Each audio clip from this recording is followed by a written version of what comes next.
Never stop reading the Bible. So how do you take a bunch of scattered, warring tribes and forge them into a nation? Today, we're diving into the blueprint of King David. This is the story of a leader who turned division and threats into one of the most powerful kingdoms in history. Let's break down exactly how he did it, step by step. All right, so where do you even start?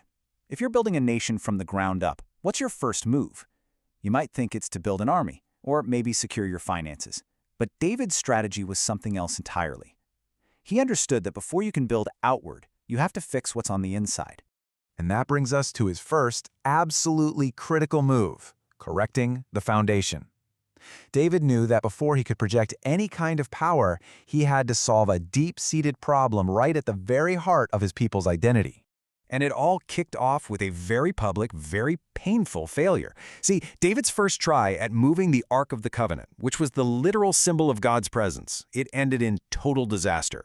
We're talking death and chaos. It was a terrible look. It sent the message that maybe this new king didn't have divine favor. What a lesson, right? Good intentions are worthless if you don't respect the right way of doing things.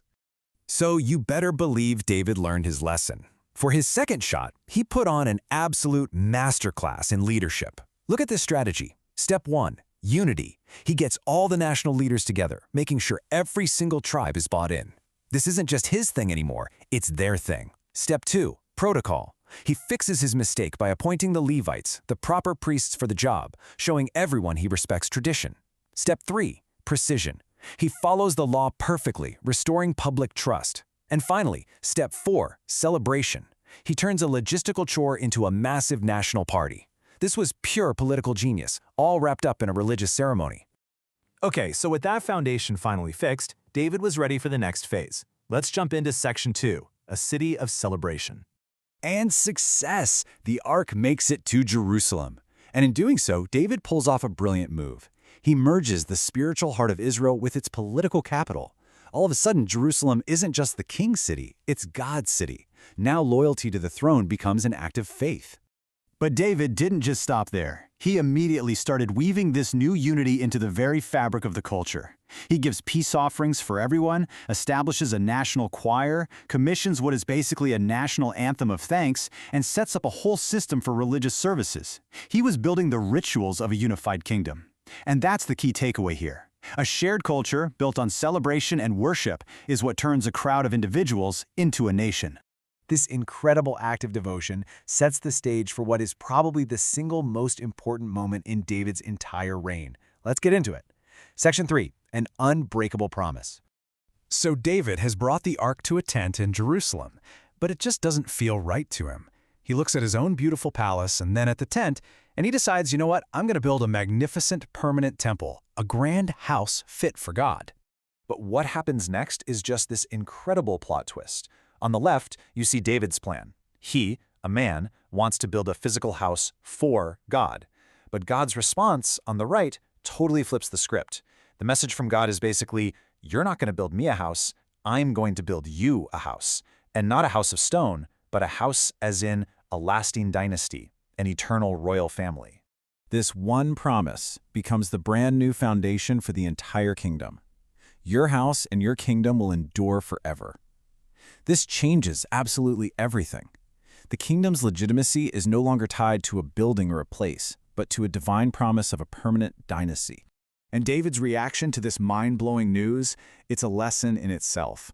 There's no pride, no ego, no I knew it. He just responds with this deep, profound humility. He's totally overwhelmed with gratitude, and he understands right away that his kingdom's future isn't going to be built on his own strength, but on this divine promise he just received. Now, fueled by this promise, David's focus pivots. He shifts from internal, spiritual matters to external security and expansion. So let's move to section 4 and see how this all comes together, forging an empire. With this divine promise as his mandate, David launches a series of lightning-fast military campaigns. And this timeline here shows the stunning results. In every direction, he's neutralizing threats and expanding his territory. The Philistines to the west, subdued.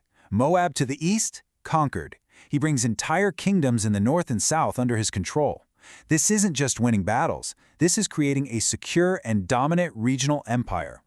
But David knew that military victories don't last without a stable government, so he builds a professional bureaucracy you'd see in a real nation-state. He's got a formal military commander for defense, a royal recorder to write the official history, a structure for spiritual leadership, and a civil service to run the country day to day. This is how you turn conquered land into a cohesive, lasting empire. And the story ties all of this success, both the military wins and the administrative genius, directly back to that one pivotal moment. The narrative sums it all up with a simple, powerful statement. Wherever David went, the Lord gave him victory.